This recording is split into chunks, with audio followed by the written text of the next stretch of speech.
అందరికీ నమస్కారం. 3 మంత్రాలతో యుక్తంగా గంగా స్నానం చెయ్యాలి అని ప్రతి అనుదినం చేయాలని గత వీడియోలో చెప్పడం జరిగింది. మంత్రం కూడా ఇవ్వడం జరిగింది. అయితే ఇందులో రెండో మంత్రం ఇస్తున్నా.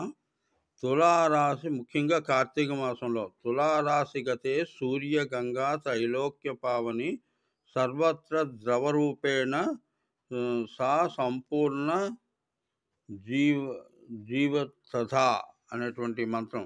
అంటే తులారాశి అయినటువంటి తులనాత్మక రాశి. అది గంగా అంటే బ్యాలెన్స్ ఆఫ్ మైండ్ తెచ్చుకోవాలి. అలాగే సూర్యరశ్మి పడినటువంటి గంగా త్రైలోక్య పావని అవుతుంది అనేటువంటిది రెండో వాక్యం ఇది. సర్వత్ర ద్రవరూపణ ఎప్పుడు ఎక్కడ ఏ ద్రవం కనిపించినా దానిలో గంగ ఉన్నట్లే లెక్క. ఈ విధంగా భావన చెయ్యాలి. తర్వాత ముందు మంత్రంతో అన్ని నదుల యొక్క పుణ్యము